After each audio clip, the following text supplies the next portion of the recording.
Hello student, welcome to success sign. I hope आप सभी बहुत अच्छे से होंगे, अपने आने वाले एग्जाम की तैयारी भी बहुत अच्छे से कर रहे होंगे। तो कल हम लोगों की जो क्लास हुई थी वो परिवार, हम लोगों ने फैमिली पढ़ा था और हम लोगों ने संचार मॉडल को पढ़ा था ना। तो चलिए आज हम लोग क्या पढ़ेंगे, वही जो पहले हम लोग क्या है, जो फैमिली है, हम लोगों ने परिवार के बारे में देखा, परिवार कितने प्रकार के होते हैं, उसके अन्य प्रकार भी हम लोगों ने देखे। कई प्रकार क्या होता है, पितृसत्तात्मक होता है, मातृसत्तात्मक होता है, पितृवंशी होता है, मातृवंशी होता है। तो हमने कई प्रकार के परिवार देखे। चलिए अब हम लोग आज जो है उसी में कुछ चीजें रह गई थी, उसी को हम लोग पढ़ते हैं। क्या कि भारतीय परिवार, क्या पढ़ते हैं कि भारतीय परिवार। अब हम लोग ये भारतीय परिवार में पढ़ेंगे क्या, यही कि ये यहाँ पर इसकी मुख्य विशेषता है कि भारतीय परिवार में ज्यादातर आप क्या चीजें पाएंगे, क्या पाएंगे ज्यादातर कि संयुक्त परिवार पाएंगे। क्या संयुक्त परिवार पाएंगे।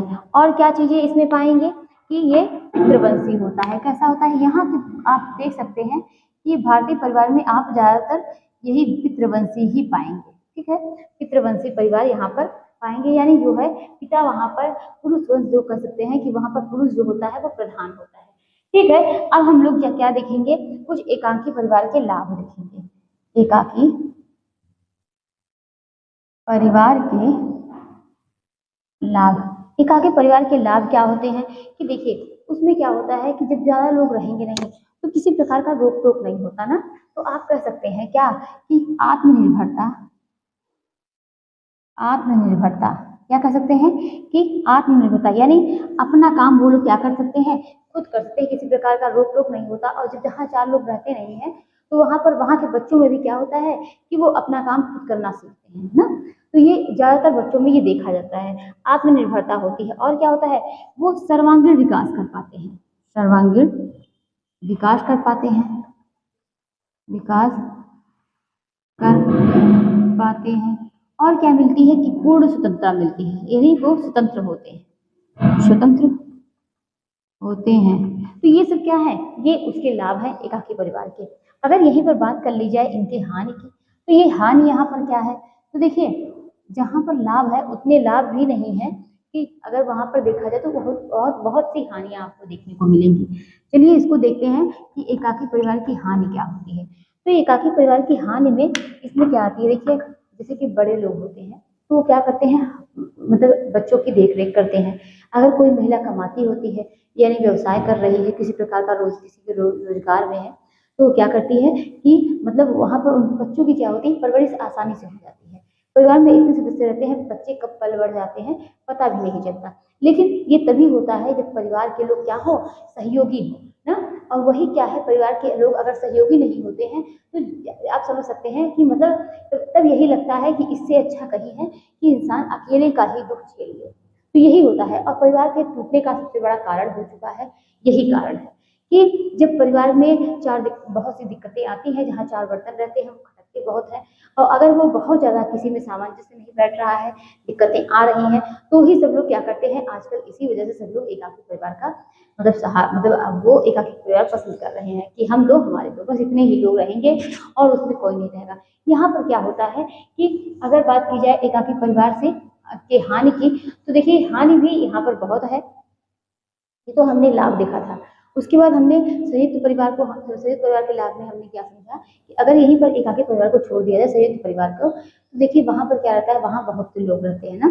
तो जहाँ जहाँ काफी लोग रहते हैं, परिवार में दादा दादी, चाचा चाची और भी ताई वगैरह सब लोग रहते हैं, एक कई पीढ़ी के, एक दो तीन पीढ़ी के लोग रहते हैं। तो इससे क्या होता है कि मतलब उनके अंदर, बच्चों के अंदर संस्कार भी आता है, बच्चे आसानी से पल जाते हैं। अगर महिलाएं क्या है व्यवसाय कर रही हैं तो भी क्या होता है, उन्हें सुविधा होती है।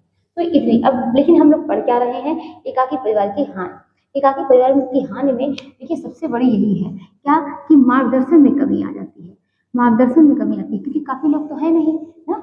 मतलब क्या है, परिवार में अगर क्या है, महिला भी कोई मतलब व्यवसाय में है, कोई रोजगार कर रही है, पुरुष भी कर रहा है, तो बच्चे बच्चे की परवरिश में दिक्कतें आती हैं, और थोड़ी बहुत दिक्कतें नहीं, बहुत सी दिक्कतें आती हैं कि मार्गदर्शन में कमी आती है। उसके बाद सेकंड नंबर पर क्या देखेंगे कि सेकंड नंबर पर देखेंगे कार्यरत महिलाओं, कार्यरत महिलाओं के बच्चों का सही तरीके से देखभाल ना हो पाना। आप देख रहे हैं कि पहले क्या प्ले ग्रुप जो प्ले ग्रुप ये सब स्कूल में था, क्या इतनी सुविधा थी? नहीं ना। क्यों क्यों इसकी जरूरत पड़ी? इसी वजह से पहले बच्चे घर पे ही खेलते थे, घर पे खेलते थे, पलते थे, बढ़ते थे, वो मतलब काफी चीजें वो घर पे ही सीख ली जाते थे। लेकिन अब क्या है, अब इसी वजह से इन सब चीजों की जरूरत पड़ रही है। जो अगर कार्यरत महिलाएं हैं तो बच्चों का सही तरीके से क्या है कि देखभाल नहीं हो पाता है, उसमें बहुत सी दिक्कतें आती हैं, मार्गदर्शन में कमी आती है। और क्या होता है, विधेयता का अभाव हो जाता है। यानी कि अगर आपके पास पैसे नहीं है, अगर आपके पास जहाँ चार लोग रहते हैं, कभी किसी के बिजनेस में कोई व्यवसाय में कोई दिक्कत आती है तो वहां पर चार लोग मिलकर क्या करते हैं, सहयोग करते हैं। लेकिन अगर आपके पास क्या है कि पैसे का अभाव है, तो क्या है कि इससे विविधता में कमी आएगी। और क्या है कि मतलब जहाँ चार लोग रहते हैं तो मिलकर हाथ बटा देते हैं ना। कोई भी कार्य कर रहे हैं, कोई ऐसा नहीं है, कोई व्यक्ति बीमार हो गया तो भी सहयोग मिल जाता है। यानी सहयोग की आप कहते हैं कि विविधता का अभाव हो जाता है। और क्या होती है, सहयोग में कमी आ जाती है एक दूसरे के। और क्या हो सकता है कि सामाजिक असुरक्षा होती है। मतलब कई चीजें जो होती हैं कि ये एकाकी परिवार के हानि में आती है। तो ये देखते हैं संयुक्त परिवार के लाभ। क्या देखेंगे? संयुक्त परिवार के लाभ।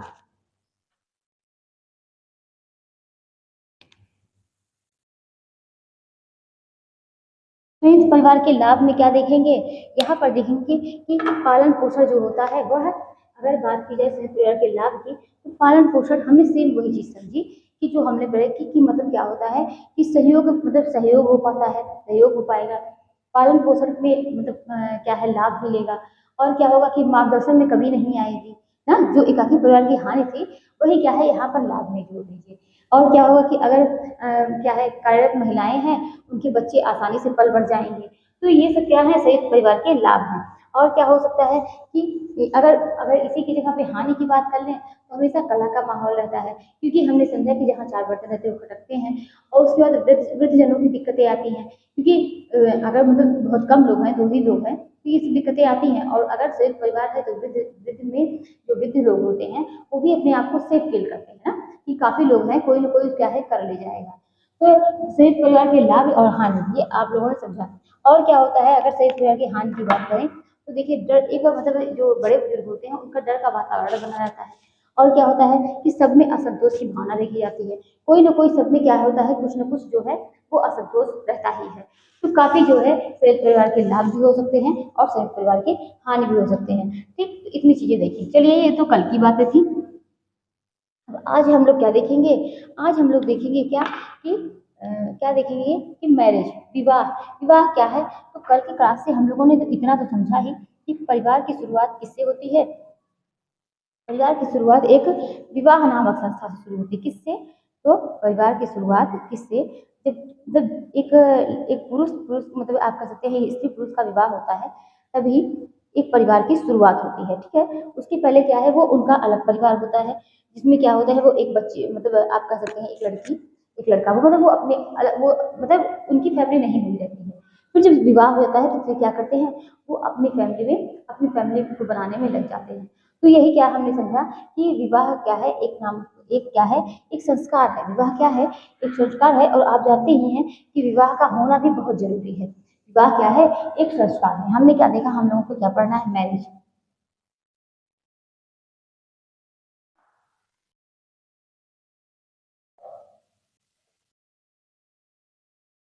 मैरिज, तो हमने क्या समझा कि विवाह जो है ये क्या है, कि मतलब जैसे कि हम लोगों ने समझा कि परिवार जो है, परिवार की शुरुआत विवाह नामक संस्कार से होता है। और विवाह क्या है, विवाह एक संस्कार ही है, जिससे क्या होता है कि उनकी फैमिली जो है उसी समय, तो मतलब उनकी फैमिली दो से दो दो मतलब क्या होंगे, एक से एक क्या होंगे, दो होंगे, दो से तीन, तीन से चार, इसी तरीके से उनका परिवार अलग बनने लगता है। तो हम लोगों ने इतनी चीज जानी। अच्छा, विवाह की विशेषता को देखा जाए तो विवाह की अगर हम विशेषता को यहीं पर देख लें तो विशेषता की बात करें तो क्या कह सकते हैं कि यौन संतुष्टि, मतलब विवाह जो है इससे क्या होता है, इसमें यौन संतुष्टि का एक क्या कह सकते हैं कि यौन संतुष्टि एवं सामाजिक प्रतिष्ठा प्रदान करता है ना, कि आप मतलब आप अपने मतलब अपने परिवार में अपने अपने तरीके से आप रह सकते हैं। और क्या है, एक सम्मान भी मिल जाता है। विवाह के बाद अभी आप किसी तरीके से ऐसे किसी के साथ रहिए रिलेशन में, तो वो क्या है बहुत मतलब वो असामान्य या असामाजिक वो माने जाएंगे ना, तो समाज में वो अच्छा नहीं होता, उनको सब बुरी नज़र से देखेंगे।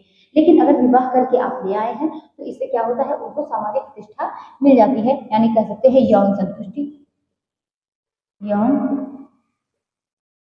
संतुष्टि एवं सामाजिक प्रतिष्ठा, यौन संतुष्टि एवं सामाजिक प्रतिष्ठा प्रदान करना, प्रदान करना या प्रदान करता है। और क्या होता है, संस्कृति क्या होती है, विवाह करने से संस्कृति जो होती है वो एक पीढ़ी से दूसरी पीढ़ी हस्तांतरित होती है। संस्कृति एक पीढ़ी से दूसरी पीढ़ी हस्तांतरित होती है। संस्कृति क्या होती है कि एक पीढ़ी से दूसरी पीढ़ी हस्तांतरित होती है। और क्या कह सकते हैं, यहाँ पर जब विवाह हो जाता है तो क्या होती है, मनोवैज्ञानिक सुरक्षा मिलती है, मनोवैज्ञानिक सुरक्षा मिलती, क्या मिलती है कि मनोवैज्ञानिक सुरक्षा मिलती है, धार्मिक सुरक्षाएं प्रदान होती हैं। और क्या क्या होती है, मनोवैज्ञानिक सुरक्षा, धार्मिक सुरक्षा, और क्या कह सकते हैं कि आर्थिक सुरक्षा भी मिलती है, आर्थिक सुरक्षा भी मिलती है। तो ये सब क्या है, ये सब विवाह की विशेषताएं हैं कि यौन संतुष्टि एवं सामाजिक प्रतिष्ठा प्रदान करता है, संस्कृति एक पीढ़ी से दूसरी पीढ़ी हस्तांतरित होती है, विवाह जो है वो क्या है, विवाह जो है वो सामाजिक संस्था है, विवाह सामाजिक संस्था है, या आप कह सकते हैं विवाह जो है वो सामाजिक सामाजिक सुरक्षा है, सुरक्षा है।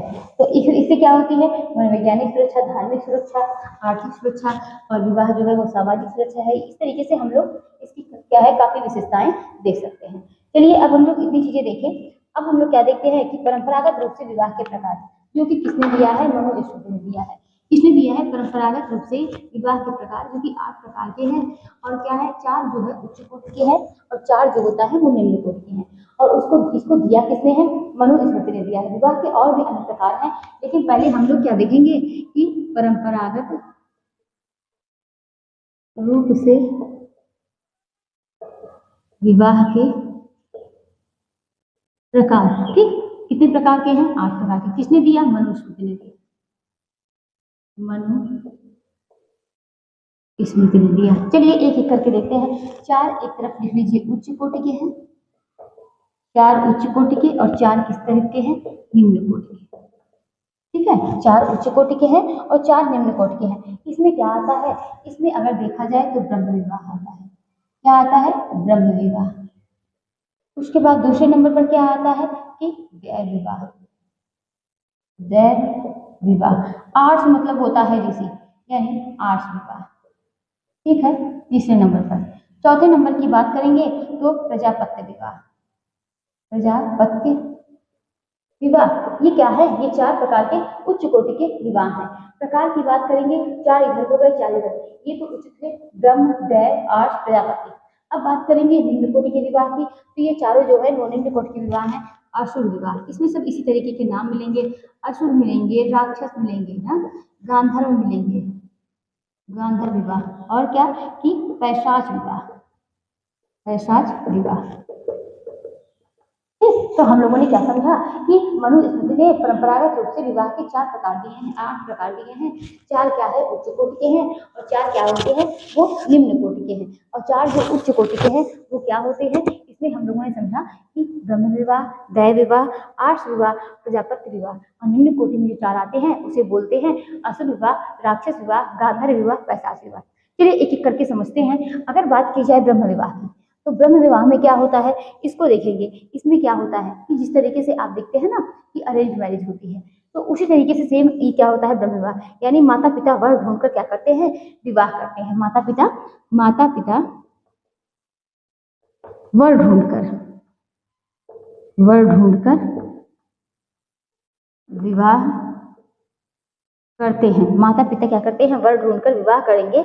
और माता पिता क्या करते हैं, कन्यादान भी करते हैं। जैसा कि हम लोग जानते ही हैं कि कन्यादान करते हैं, और उन्हें क्या होता है कि जो भी उपहार में काफ़ी चीज़ें जो है वो दी भी जाती हैं। तो माता पिता वर ढूंढकर विवाह करते हैं और क्या होता है कि कन्यादान करते हैं। इसकी मान्यता कि विवाह में इस विवाह से जो पुत्र प्राप्त होगा, इसकी मान्यता क्या है कि मान्यता है इस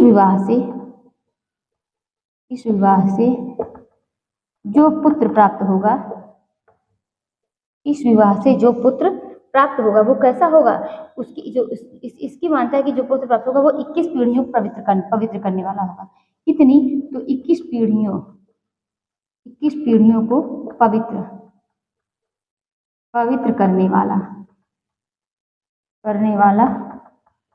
होगा ना। तो ये हम लोगों ने समझा कि उच्च कोटि के विवाह में 4 आते हैं, ब्रह्म विवाह, दैव विवाह, आर्ष विवाह, प्रजापत्य विवाह। निम्न कोटि में 4 आते हैं, असुर विवाह, राक्षस विवाह, गांधर्व विवाह, पैशाच विवाह। जो ब्रह्म विवाह होता है, माता पिता क्या करते हैं, ढूंढकर विवाह करते हैं। और जब माता पिता क्या करेंगे कि ढूंढकर विवाह कर देंगे, और वो भी कैसे होता है, ये अरेंज मैरिज में होता है। इसमें क्या होता है, कन्यादान भी करते हैं, काफी उपहार भी दिया जाता है। और क्या होता है, इसकी मान्यता है कि इस तरीके से विवाह करने से 21 पीढ़ियों को पवित्र करने वाला जो पुत्र होगा वो 21 पीढ़ियों को पवित्र करने वाला होगा। ठीक है, अब हम लोग क्या देखते हैं, प्रतीकात्मक विवाह। ये तो पहला विवाह की बात होगी। अब यहीं पर नेक्स्ट देखेंगे प्रतीकात्मक। क्या है कि क्या बोलेंगे दूसरे को, दैव विवाह को। दैव विवाह को क्या बोलते हैं, दूसरे नंबर पर हम लोग देखेंगे दैव विवाह। और दैव विवाह को क्या बोलते हैं, प्रतीकात्मक, यानी प्रतीक मान लिया जाता है। प्रतीकात्मक विवाह। अच्छा, ये दैव विवाह में क्या करते हैं कि प्रतीक मान लेते हैं। ऐसा माना जाता है कि कन्या का विवाह जो है वो किससे हो रहा है, देवता से हो रहा है। किससे? तो देवता से हो रहा है, ऐसा माना जाता है। हो रहा है। जो पुरोहित पूजा पाठ कराने आते हैं उनको क्या करते हैं कि अपनी लड़की जो है वो दे देते हैं, उनसे विवाह करा लेते हैं। यानी जो पुरोहित होते हैं तो वो क्या करते हैं, पूजा पाठ कराते हैं, तो उनको क्या है कि अपनी लड़की दे देते हैं और क्या होता है कि उनसे विवाह हो जाता है। ठीक है, तो लेकिन इसमें क्या है कि देखिए एज डिफरेंस काफी होता है ना। क्या हमने समझा कि इनको क्या कहते हैं, इसको प्रतीकात्मक विवाह कहते हैं। और उनका मानना था कि देवता से विवाह हो रहा है।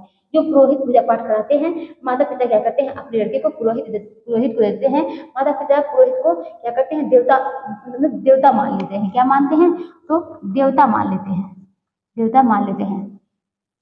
और जैसा कि हमने जाना कि लेकिन क्या होता है, इसमें एक चीज की दिक्कत आती है कि इसमें एज डिफरेंस काफी ज्यादा होता है। चलिए आगे देखते हैं कि आर्ष विवाह। आर्ष विवाह क्या होता है, तो आर्ष विवाह में इसमें कन्या पक्ष जो है वो कह सकते हैं कन्या पक्ष को वर पक्ष, इसमें आर्ष विवाह में कन्या पक्ष को, किसको, तो कन्या पक्ष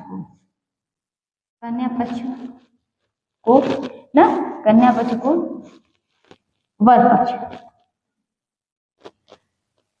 पक्ष की तरफ से क्या दिया जाता है कि गाय और एक जोड़ी बैल। तो वो भी कौन देता है, ऋषि। मतलब ऋषि क्या करते हैं कि हम कह सकते हैं कि इच्छुक ऋषि कन्या पक्ष को, जो विवाह करना चाहता है कन्या से, जो इच्छुक ऋषि होते हैं जो कन्या पक्ष से विवाह करना चाहते हैं, जो कन्या पसंद आ जाती है, वो क्या करते हैं कि गाय और एक जोड़ी बैल दे देते हैं। ठीक है, यही आर्ष विवाह। आर्ष का अर्थ आप किससे लगाएंगे, ऋषि से ना।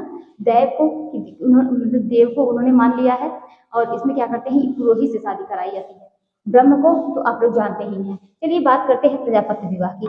अब ये प्रजापत्य विवाह है क्या, तो ये प्रजापत्य विवाह क्या है कि लड़की के पिता लड़की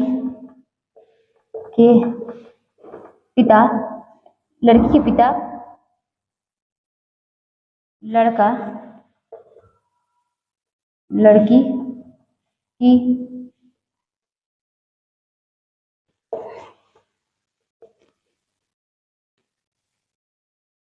तो लड़की के पिता जो होते हैं प्रजापत्य में, लड़की के पिता बिना लड़का लड़की की सहमति के विवाह कर देते हैं। तो ये हम लोगों ने 4 प्रकार से देखे, एक एक करके इसको फिर से समझते हैं।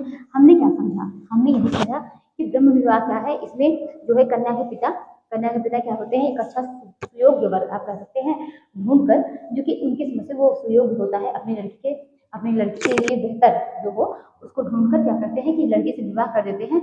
और क्या होता है कि इसमें वो लड़की का कन्यादान भी करते हैं। चलिए दैव विवाह की बात करेंगे, तो इसमें देव को प्रतीकात्मक मान लिया था। जो पुरोहित होते हैं उनसे क्या होता है कि लड़की का विवाह करा दिया जाता है, और ऐसा कहा जाता है कि हम अपनी लड़की को आपको दे रहे हैं। आर्ष विवाह, आर्ष का अर्थ होता है ऋषि। तो इसमें क्या होता है कि ऋषि जो इच्छुक ऋषि होते हैं, जो लड़की से विवाह करना चाहते हैं, वह लड़की को गाय और एक जोड़ी बैल देकर विवाह करते हैं। प्रजापत्य विवाह की बात किया करेंगे तो जो मतलब माता पिता होते हैं कन्या के, आप कहते हैं चाहे वो कन्या के हों, चाहे वो मतलब चाहे वो वर पक्ष के हों, चाहे वो जिगर के, तो क्या होते हैं दोनों क्या है बिना लड़का लड़की के इच्छुक के, बिना इच्छा के क्या करते हैं कि विवाह कर देते हैं। ये प्रजापत्य हो गया। चलिए अब नेक्स्ट साइड बढ़ते हैं। क्या कहते हैं कि इसमें बात करेंगे असुर विवाह। असुर विवाह में क्या होता है, तो बात करेंगे असुर विवाह की। तो असुर विवाह में होता क्या है, इसमें देखिए कन्या के पिता ना पैसा लेकर, कन्या के पिता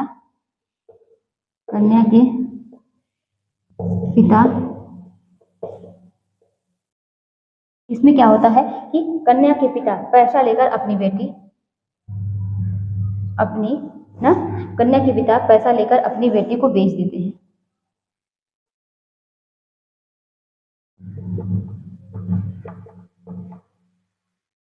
तो ये कन्या के पिता क्या करते हैं कि पैसा लेकर अपनी बेटी को बेच देते हैं। ये किस विवाह के अंतर्गत आता है, असुर विवाह। जैसा कि एक सीरियल का नाम बताएं तो ये सीरियल था, बहुत काफी पहले आता था, अगले जन्म मोहे बिटिया राखी जो ना, उस सीरियल में आप देखेंगे कि वो उनकी जो लड़की रहती है अपनी लड़की को क्या करते हैं कि पैसा लेकर वो उस क्या होते हैं कि बेच देते हैं ना, उसको पैसा लेकर अपने लड़के की शादी क्या है दूसरे को दे देते हैं, दूसरे से करा देते हैं। तो ये क्या करते हैं कि यही क्या कहलाता है, असुर विवाह कहलाता है। चलिए नेक्स्ट की बात करेंगे। यहाँ पर जो मेन पॉइंट है उसी को याद करिए, क्या है कि राक्षस विवाह। और राक्षस विवाह में क्या होता है कि इसमें इसे क्षत्रिय विवाह कहते हैं। किस नाम से जानते हैं इसे, क्षत्रिय विवाह। राक्षस विवाह को क्षत्रिय विवाह कहते हैं। लड़के के बिना सहमति के पुरुष क्या होता है कि उनको उठा ले जाता है। अच्छा, इसको कैसे समझते हैं कि जैसे कि पुत्र का अगर कह सकते हैं, जैसे कि यहाँ पर राक्षस विवाह में कि लड़की के बिना सहमति के पुरुष क्या करता है कि पुत्री को मतलब लड़की को क्या करता है उठा ले जाता है। इसमें क्या होता है, जैसे कि आप लोगों ने देखा होगा कि जब युद्ध होता है दो लोगों के बीच, तो उसमें जो दो राजा के बीच युद्ध हुआ ना, तो एक राजा जो हार गया ना, जो जीता है वो क्या करता है कि उनकी जो भी स्त्रियां हैं, जो भी रानियां हैं, उस राजा की जो राजा हारा हुआ है उन रानियों को क्या करता है कि उठा ले जाता है और उनसे विवाह कर लेता है। तो ये किसकी बात हो गई, ये राक्षस विवाह की। असुर विवाह हमने समझा कि कन्या के पिता पैसा लेकर विवाह करते हैं।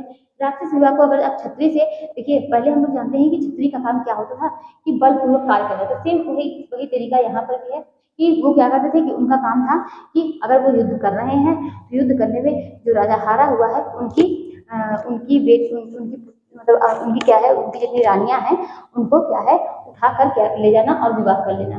चलिए बात करते हैं गांधर्व विवाह की। गांधर्व विवाह के बारे में आप लोग जानते ही होंगे कि गांधर्व विवाह है क्या। तो इसमें क्या होता है कि मतलब लड़का लड़की क्या होता है कि अपने मनपसंद से शादी करते हैं। इसे माता पिता का कोई इसमें सहयोग मतलब माता पिता की कोई पसंद नहीं होती है। चलिए नेक्स्ट बात करते हैं पैशाच विवाह की। तो पैशाच में बात करेंगे कि लड़की को बेहोश करके, इसमें क्या होता है कि लड़की को बेहोश कर देंगे ना, या अगर लड़की मद्यपान की हुई है, या लड़की किसी नशे में है, या लड़की को कहीं से उठा लाएंगे और उसके बाद क्या करते हैं कि विवाह करते हैं। पैशाच विवाह मतलब अपहरण करके विवाह करना। ये किसके अंतर्गत आता है, पैशाच विवाह के अंतर्गत आता है। तो हम लोगों ने काफी प्रकार के विवाह देखे। परंपरागत रूप से विवाह के कितने प्रकार हैं, 8 प्रकार हैं। 4 उच्च कोटि के हैं, 4 निम्न कोटि के हैं। और इसको दिया किसने है, मनुस्मृति ने दिया है। पहला जो है ब्रह्म विवाह ना, आर्ष विवाह, दैव विवाह और क्या है लास्ट प्रजापत्य विवाह। इसमें क्या है सब देखिए निम्न कोटि के हैं, उसी तरीके से नाम भी है। असुर विवाह, राक्षस विवाह, गांधर्व विवाह, पैशाच विवाह। हमने पैशाच विवाह में क्या देखा कि लड़की को बेहोश कर देंगे या उठा ले जाएंगे और उनसे विवाह कर लेंगे। गांधर्व विवाह में आप लोग जानते हैं कि लड़का लड़की अपनी पसंद से शादी करते हैं, जो कि हो रहा है आज के समाज में, और ये निम्न कोटि का विवाह माना जाता है। राक्षस विवाह की बात करेंगे तो राक्षस विवाह को किस नाम से जानते हैं, क्षत्रिय विवाह के नाम से जानते हैं। इसमें 2 राजा आपस में युद्ध करते हैं किसी भी रीजन से। जब उन दोनों में युद्ध होता है, जो राजा हार जाता है उसकी पति से जीता हुआ राजा रहता है वो उनकी पति से विवाह कर लेता है। ठीक है, अब असुर विवाह की बात करेंगे तो कन्या पक्ष के पिता क्या करते हैं, पैसा लेकर अपनी पुत्री का विवाह क्या है उससे करा देते हैं। तो ये हम लोगों ने 8 प्रकार के विवाह देखे जो मनुस्मृति ने दिया है।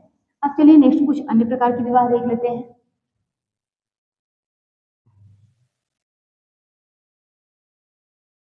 चलिए देखते हैं क्या है कुछ अन्य प्रकार के विवाह। इसमें आता है क्या कि अन्य प्रकार के विवाह, अन्य विवाह। तो पहला क्या है, पहला पॉइंट है क्या कि द्विजीवन वित्तीय विवाह, द्विजीवन वित्तीय विवाह ना। तो ये ऐसा, इसको आज का समय का मान सकते हैं कि ऐसा ऐसा विवाह जिसमें क्या है कि पति भी कमाता हो ना, इसमें ऐसे विवाह में कि पति पत्नी दोनों कमाते हैं, पति पत्नी दोनों कमाते हो, ये क्या करते हैं, इसी द्विजीवन विवाह वित्तीय विवाह कहते हैं। वित्तीय से अर्थ समझ लीजिएगा कि कमाने से है, पैसे से है। तो ऐसा विवाह जिसमें पति पत्नी क्या है कि दोनों कमाते हैं, उसे द्विजीवन वित्तीय विवाह कहते हैं। चलिए नेक्स्ट प्रकार का देखते हैं कि समलैंगिक विवाह। समलैंगिक विवाह, तो समलैंगिक विवाह को क्या कहते हैं, होमोसेक्सुअल मैरिज। क्या बोलते हैं,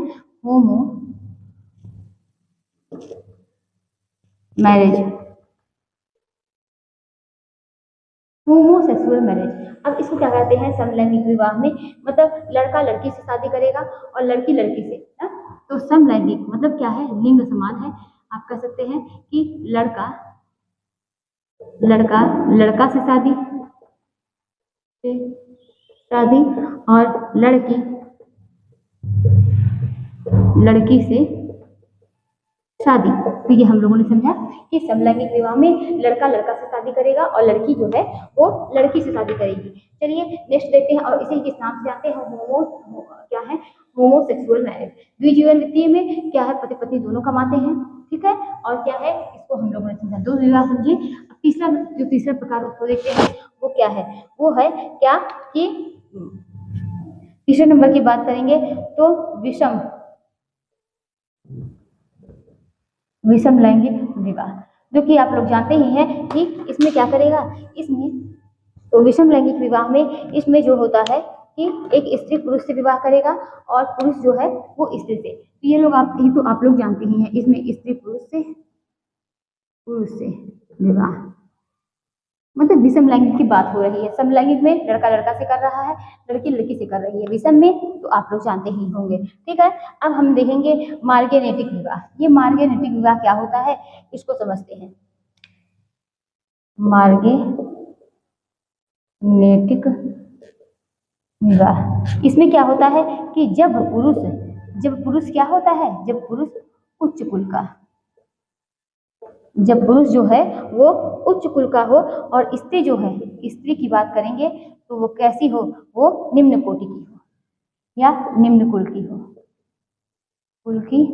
इन दोनों के विवाह को, इसमें जो होती है पत्नी का पति के संपत्ति पर क्या होता है, कोई अधिकार नहीं होता है। तो मार्गेनेटिक विवाह में जब पुरुष क्या है उच्च कुल का हो और स्त्री जो होती है वो निम्न कुल की होती है, लेकिन क्या है, पत्नी का या आप कह सकते हैं बच्चे का या पुरुष की संपत्ति पर कोई अधिकार नहीं होता है। हमने क्या समझा कि मार्गेनेटिक विवाह जब पुरुष उच्च कुल की और स्त्री जो हो वो निम्न कुल की हो, लेकिन इसमें स्त्री का पुरुष की संपत्ति पर कोई अधिकार नहीं होता है, यही क्या है, मार्गेनेटिक विवाह है। अब नेक्स्ट क्या देखते हैं कि क्या देखेंगे, होमोगामी मैरिज, जब दोनों क्या है, समान स्तर के हों। होमोगामी मैरिज, जब दोनों कैसे हो, जब दोनों समान स्तर के हों, तो क्या है कि होमोगामी मैरिज माना जाता है। जब दोनों क्या है, चाहे वो लड़का हो चाहे वो लड़की हो, दोनों कैसे हो, समान स्तर के हों, ठीक है। अब यहीं पर देखते हैं हेट्रोगामी ना, हेट्रोगामी मैरिज, इसमें क्या होता है कि असमान स्तर का, यानी विवाह जो है ऐसे हो जाए, मतलब यहाँ पर आप देख सकते हैं कि जब दोनों समान स्तर के हों, यानी दोनों जो है मतलब आप कहते किसी की आर्थिक स्थिति कमजोर ना हो, दोनों पैसे वाले हों, दोनों क्या है सुंदर दिखते हो, दोनों की क्वालिफिकेशन वगैरह भी ठीक ठाक हो, एज में कोई बहुत ज्यादा डिफरेंट ना हो, तो ये तो समान स्तर की बात हो गई। लेकिन हेट्रोगामी में क्या होता है कि इसमें जो होता है, कह सकते हैं कि लड़का जो होता है वो, अगर लड़की बहुत सुंदर है, लड़का बिल्कुल भी सुंदर नहीं है, लड़का लड़की में कोई क्या है कि कह सकते हैं कोई मेल नहीं है ना, कहते हैं कि वो बिल्कुल भी उनकी जोड़ी अच्छी नहीं लग रही थी। लड़का बहुत ज्यादा उम्र का है, लड़की कम उम्र की है, या लड़की बहुत ज्यादा उम्र की है, लड़का का जो है वो कम उम्र का है, इसी को हेट्रोगामी मैरिज बोलते हैं। यानी क्या है, दोनों असमान स्तर के होते हैं। कैसे होते हैं, दोनों जो होते हैं इसमें असमान स्तर, असमान स्तर, चाहे वो किस चीज का डिफरेंट हो सकता है, चाहे आप कहें तो सुंदरता भी अलग हो सकती है ना, कोई एक अधिक सुंदर है, या कह सकते हैं एज डिफरेंट हो सकता है कि एज में भी अंतर आ सकता है। तो ये क्या हो गया, होमोगामी और हेट्रोगामी। जब दोनों समान स्तर के हों और विवाह कर रहे हों तो होमोगामी, और जब दोनों क्या है कि असमान स्तर के हों तो उसे कहते हैं हेट्रोगामी। चलिए यहीं पर देख लेते हैं अनुलोम विवाह। एक देखेंगे अनुलोम विवाह और दूसरा क्या देखेंगे, प्रतिलोम विवाह ना। यहाँ पर क्या होगा कि उच्च कुल का लड़का होगा, उच्च कुल का लड़का, और निम्न कुल की लड़की।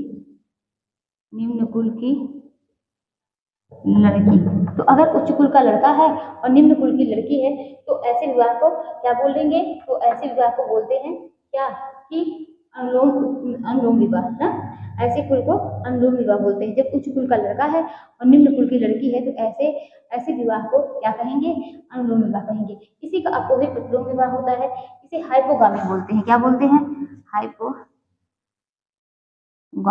ना। तो हमने क्या समझा, उच्च कुल का लड़का और निम्न कुल की लड़की है उसे क्या बोलते हैं, उसे उच्च कुल का लड़का है, इसे अनुलोम विवाह। और जब निम्न कुल का, निम्न आप कह सकते हैं कि निम्न कुल का लड़का है, निम्न कुल का लड़का हो गया और उच्च कुल की लड़की, उच्च कुल की लड़की। देखिए अनुलोम विवाह जैसा कि होता है, उच्च कुल का लड़का ही रहता है और निम्न कुल की लड़की। क्या, क्योंकि ऐसा मानता है कि कभी भी अपनी लड़की का विवाह करें तो अपने से उच्च कुल में करें ना, ऊंचे कुल में अपने से जो कन्यादान करें जब, तो अपने से ऊंचे कुल में करें, तो ऐसा मानना है। तो ये तो अनुलोम विवाह हो गया। लेकिन यहाँ पर बात करेंगे प्रतिलोम विवाह की, हाइपोगामी की, निम्न कुल का लड़का है और उच्च कुल की लड़की होती है। उसके बाद बात करेंगे किसकी, तो स्वयंवर विवाह की। स्वयंवर विवाह में आप लोग जानते ही हैं कि स्वयंवर विवाह जो है वो मतलब पिता माता का क्या है, स्वयंवर विवाह ही हुआ था ना। कैसे, इसमें एक समारोह का आयोजन होता है। कैसे, स्वयंवर विवाह में एक समारोह का आयोजन होता है और वहां पर क्या होता है, स्त्री को अपने वर ढूंढने के लिए भेज दिया जाता है। जो वर पसंद आता है या कोई शर्त भी रखी जाए ना, तो क्या है कि जो कर लेगा वही क्या है अपने मतलब उससे विवाह करा दिया जाएगा। या और स्वयंवर विवाह में क्या है, जो लड़का पसंद आएगा उसी से क्या है उसका विवाह कर दिया जाएगा। तो ये स्वयंवर विवाह की बात हो गई। अब नेक्स्ट क्या देखते हैं कि एक विवाह यानी मोनोगामी। मोनो का मतलब होता है एक, यानी एक विवाह। चलिए इसको समझते हैं, ये मोनोगामी यानी एक विवाह है क्या। तो मोनोगामी जो एक विवाह है, ऐसा विवाह जिसमें एक पुरुष एक स्त्री से विवाह करे। ऐसा विवाह क्या है कि जिसमें एक पुरुष एक स्त्री से विवाह करे। अब चलिए ये तो मोनोगामी की बात हो गई। अब नेक्स्ट क्या देखते हैं, नेक्स्ट होते हैं पॉलीगामी, यानी आप कह सकते हैं क्या, कह सकते हैं बहुविवाही। बहुविवाही हमने क्या समझा, मोनोगामी में एक पुरुष एक स्त्री से विवाह करती है। और अगर यहाँ पर बात करते हैं पॉलीगामी की, तो यहाँ पर जो है एक पुरुष जो है आप यहाँ पर पॉलीगामी जो होते हैं इसके भी देखिए कई प्रकार होते हैं बहुविवाह के। तो यहाँ पर देखेंगे कि एक स्त्री का मतलब एक समय में अनेक पुरुष से विवाह होगा। एक स्त्री का एक समय में अनेक पुरुष से विवाह, या ये भी कह सकते हैं कि एक पुरुष का अनेक स्त्री से विवाह ना, एक स्त्री का अनेक पुरुष से विवाह या एक पुरुष का अनेक स्त्री से विवाह। चलिए देखते हैं ये जो पॉलीगामी है ये दो प्रकार का होता है। एक क्या होता है, मतलब एक क्या, अगर मतलब यही क्या है, यहाँ पर आप कह सकते हैं कि इसमें एक स्त्री है ना, और क्या है अनेक पुरुष है, अनेक पुरुष ना। और या कह सकते हैं एक पुरुष है, एक पुरुष और क्या है अनेक स्त्री यही अगर आप इसको ये बैठा दें आपके दिमाग में, मोनोगामी हमने क्या सोचा, एक विवाही एक पुरुष एक स्त्री से विवाह करती है तो मोनोगामी बोलते हैं। लेकिन यहीं पर पॉलीगामी की बात हो जाएगी, तो एक स्त्री अनेक पुरुष से विवाह कर रही है या एक पुरुष जो है वो अनेक स्त्री से विवाह कर रहा है। ठीक है, तो ये हम लोगों ने इसको देखा। अब चलिए देखते हैं भातृ बहुपति विवाह, यानी भातृ बहुपति विवाह में क्या होगा। देखिए इसमें क्या होता है कि ऐसा विवाह जिसमें एक स्त्री एक पुरुष के साथ विवाह करे, भातृ बहुपति विवाह।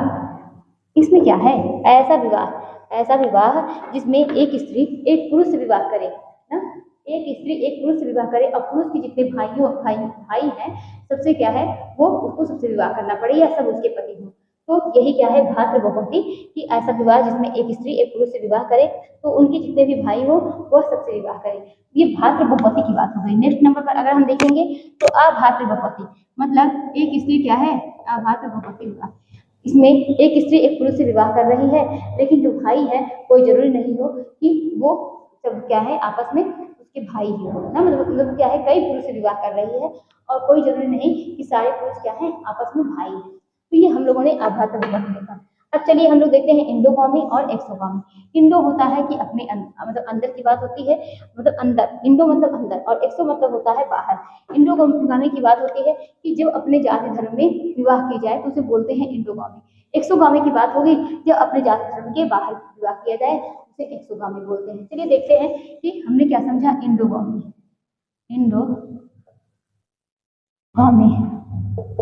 एक्सोगामी।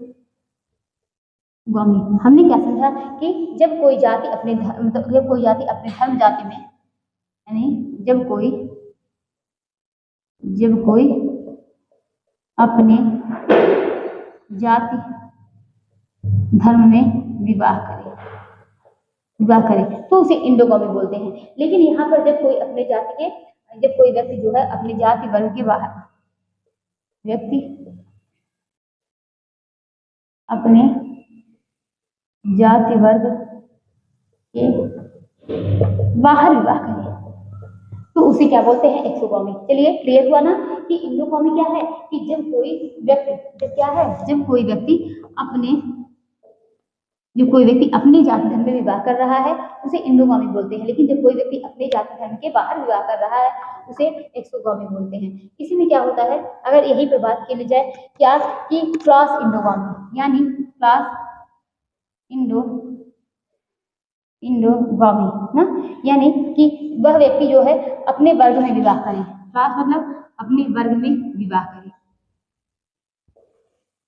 बात कर ली जाए क्रॉस एक्सोगामी की तो जब कोई व्यक्ति जो है अपने वर्ग में विवाह न करे। अब यहाँ पर बात कर ली जाएगी क्या, नेशनल इंडोगामी। नेशनल इंडोगामी का मतलब क्या होता है, नेशनल इंडोगामी का मतलब होता है कि जब कोई अपने देश के ही लड़के से, अपने राष्ट्र के अंदर अपने देश के लड़के से विवाह करे ना, वो बाहर किसी लड़के से विवाह ना करे, उसे बोलते हैं नेशनल इंडोगामी। उसके बाद क्या है कि कास्ट इंडोगामी, जब कोई व्यक्ति जो है अपनी जाति में विवाह करे तो ये क्या है क्लास इंडोगामी, अपने वर्ग में विवाह करे। अगर क्या है एक्सो लगा है तो यानी वो अपनी जाति अपने देश अपने वर्ग के बाहर विवाह कर रहा है। अगर एक्सो लग गया हो, चाहे वो क्लास एक्सो है, चाहे नेशनल एक्सो है, चाहे वो क्या है कि कह सकते हैं कास्ट एक्सो है। ठीक, इतनी चीजें हम लोगों ने समझी। अब आगे देखते हैं,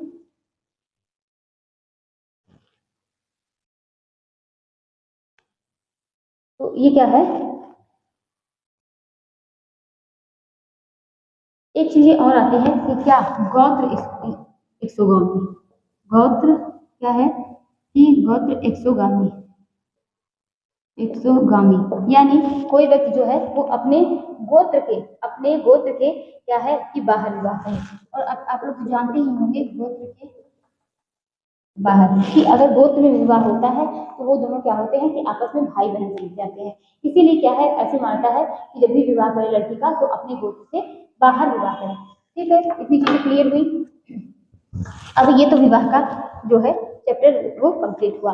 अब कुछ जो है आप कह सकते हैं कुछ योजना, कुछ अधिनियम वगैरह है जो विवाह से संबंधित है, इंपॉर्टेंट है, उसको देखते हैं कि स्वतंत्रता पूर्व विवाह एवं परिवार से संबंधित अधिनियम, स्वतंत्रता पूर्व विवाह पूर्व विवाह एवं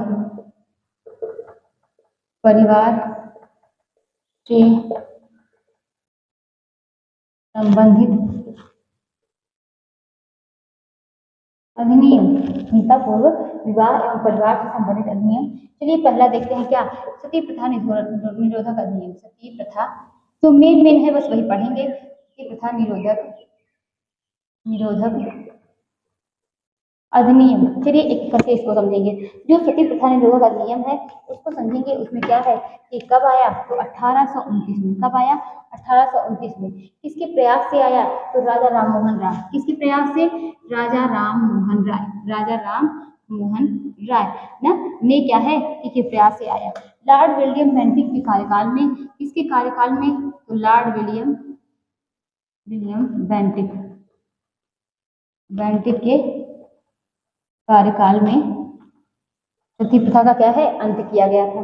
फिर हमने क्या समझा, सती प्रथा निरोधक अधिनियम 1819 में आया। किसने, किसके मतलब प्रयास से आया, राजा राम मोहन राय के प्रयास से आया। कब, लॉर्ड विलियम बेंटिक के कार्यकाल में ये आया था। ठीक, इतनी चीजें क्लियर हुई। अब चलिए बात करते हैं क्या, नेक्स्ट देखेंगे कि भारतीय दास्ता अधिनियम। ये कब आया था, भारतीय दास्ता अधिनियम। अच्छा, भारतीय दास्ता अधिनियम की बात करेंगे तो कब आया था, 1843 में आया था। कब आया था, तो 1843 में भारतीय दास्ता अधिनियम आया था। और नेक्स्ट क्या देखते हैं कि जाति नियोक्ता और क्या है कि निवारण अधिनियम। जाति नियोक्ता निवारण अधिनियम ये कब आया था, 1950 में आया था। हिंदू विवाह पुनर्अधिनियम, इसको देखेंगे जो कि बहुत इंपॉर्टेंट है। हिंदू क्या है कि हिंदू विधवा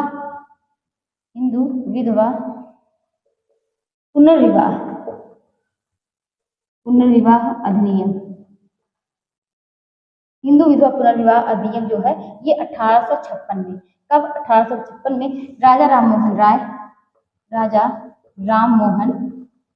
राम मोहन राय और क्या है, ईश्वरचंद्र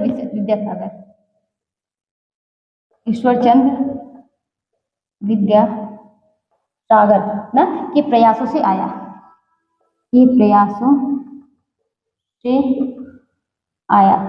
और 1861 में क्या है, विधवा विवाह संघ की स्थापना हुई। विधवा विवाह संघ की स्थापना हुई। चलिए एक बार देखते हैं भारतीय दास्ता अधिनियम 1843। जाति नियोक्ता निवारण अधिनियम 1950 में आया था। कब आया था, जाति नियोक्ता निवारण अधिनियम 1950 में। हिंदू विधवा पुनर्विवाह अधिनियम कब आया, 1856 में ना। तो राजा राम मोहन राय को कौन लाया, तो राजा राम मोहन राय और ईश्वरचंद्र विद्यासागर के प्रयासों से ये आया था। हिंदू विधवा पुनर्विवाह अधिनियम ये 1856 में आया था।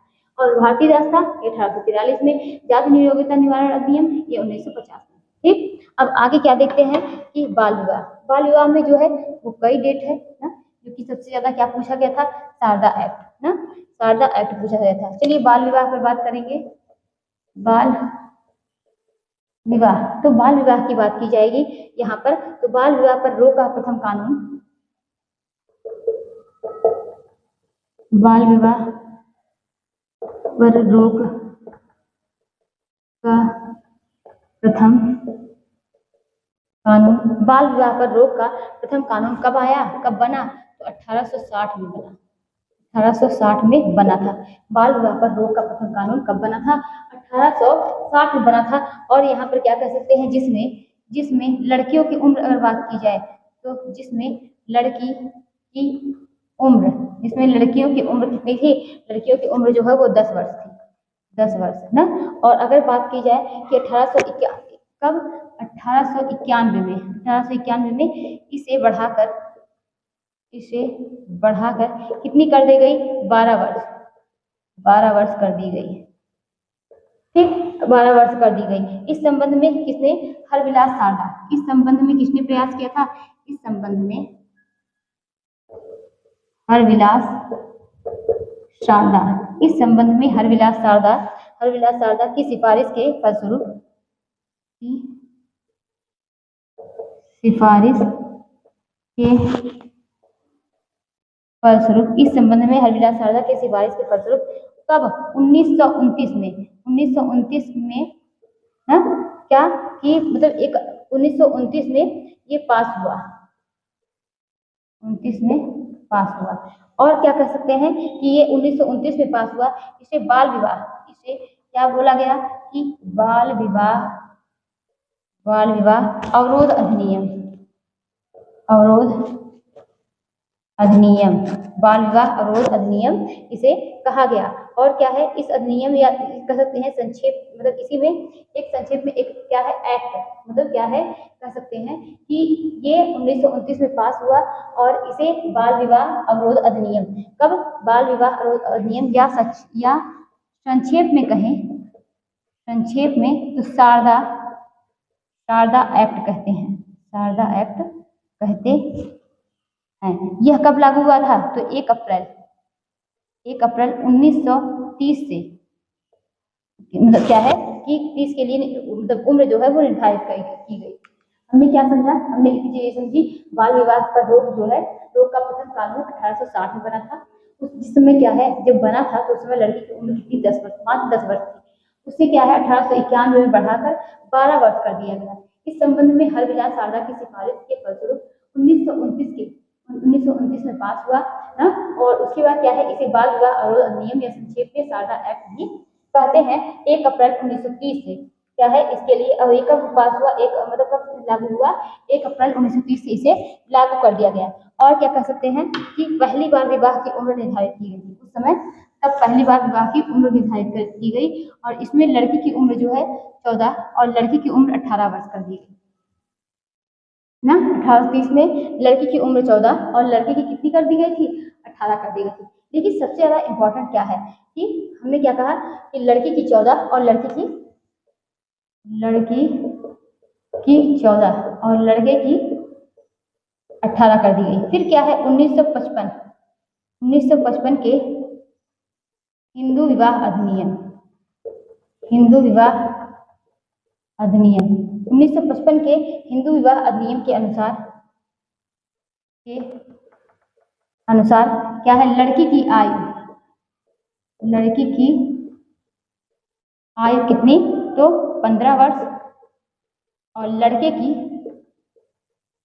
18 वर्ष कर दी गई। फिर क्या है अब भारत सरकार द्वारा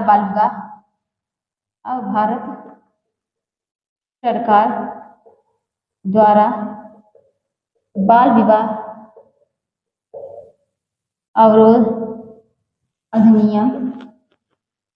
अधिनियम कब 1978 के द्वारा क्या है कि विवाह की न्यूनतम आयु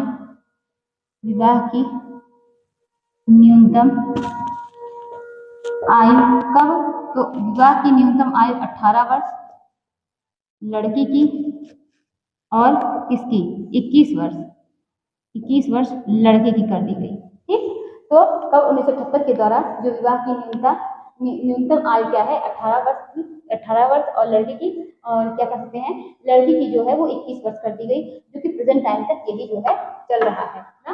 तो ये क्या है हमने क्या समझा कि बाल विवाह किससे संबंधित है, तो आप कह सकते शारदा एक्ट किससे संबंधित है तो बाल विवाह से संबंधित है। क्वेश्चन टीजीटी 2021 में यही से आया हुआ था।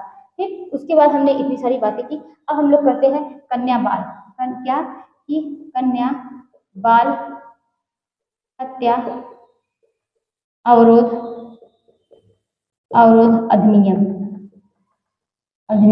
कब आया था तो 1970 में। कब आया था 1970 में। विशेष विवाह अधिनियम की बात करेंगे तो विशेष विवाह अधिनियम की बात होगी तो ये 1872 में, और उसके बाद संशोधन होकर 1923 में भी ये आया। मतलब कई बार इसमें क्या है संशोधन हुआ है ना। विशेष विवाह अधिनियम में 1872 और 1923 में। 1954 में भी संशोधन हुआ था। कब तो 1954 में भी क्या हुआ कि संशोधन हुआ,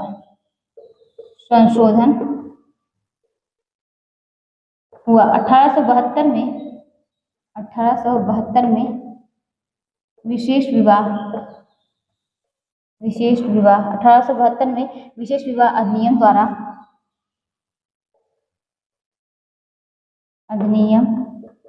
द्वारा ना क्या है कह सकते हैं कि विशेष विवाह अधिनियम द्वारा क्या कि अंतर धार्मिक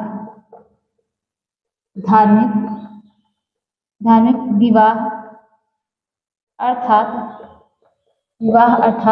कह सकते हैं क्या कि अंतर धार्मिक विवाह अर्थात धार्मिक प्रतिबंधों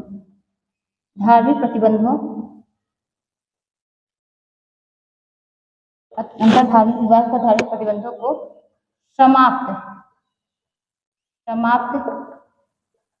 किया गया। 1923 में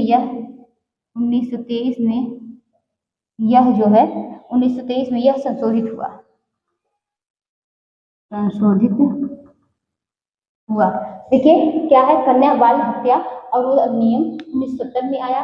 विशेष विवाह अधिनियम की बात करेंगे तो कई बार इसमें संशोधन हुआ था। क्या है 1872 में आया था।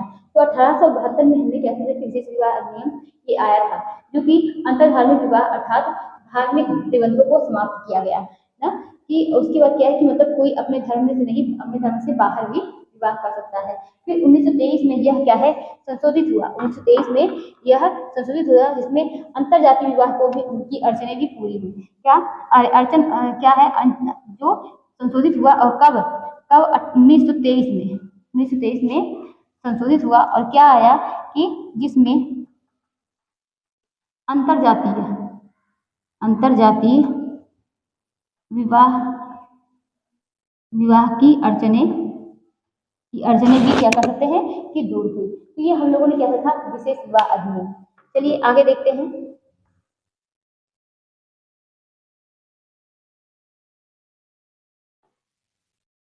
और इसमें जानते हैं इसमें क्या है इसमें तलाक की भी छूट। इसमें क्या है इसमें तलाक की भी छूट है।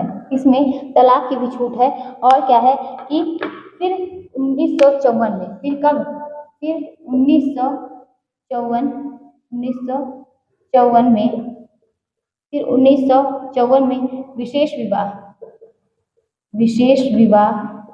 1954 में विशेष विवाह अधिनियम द्वारा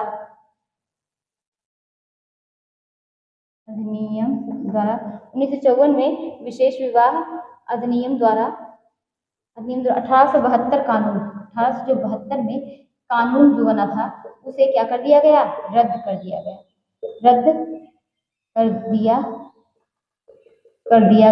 1872 में जो कानून बना था उसे क्या कर दिया गया कि रद्द कर दिया गया। ठीक तो ये कब 1954 में 1872 का कानून क्या कर दिया गया कि रद्द कर दिया गया तथा अंतर धार्मिक अंतरजातीय विवाह को मान्यता मिली। अंतर धार्मिक और अंतर जातीय विवाह को क्या है कि मान्यता मिली कब तो 1872 में। उसके बाद ये हम लोगों ने विशेष विवाह अधिनियम देखा। हिंदू उत्तराधिकार अधिनियम की बात करेंगे तो कब आया ये 1929 में जब सारदा एक्ट आया था। हिंदू उत्तराधिकार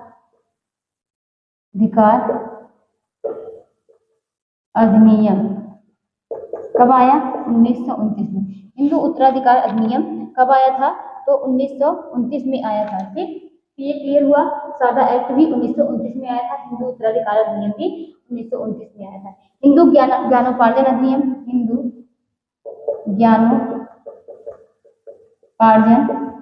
अधिनियम की बात करेंगे तो ये कब आया 1930 में आया। इस अधिनियम के द्वारा क्या है व्यक्ति को अपने ज्ञान के द्वारा संपत्ति के अधिकार को सुनिश्चित किया जाता है। मतलब इस अधिनियम के द्वारा अपने ज्ञान के द्वारा जो संपत्ति का अधिकार है उसको आप सुनिश्चित कर सकते हैं हिंदू ज्ञानोपार्जन अधिनियम के द्वारा।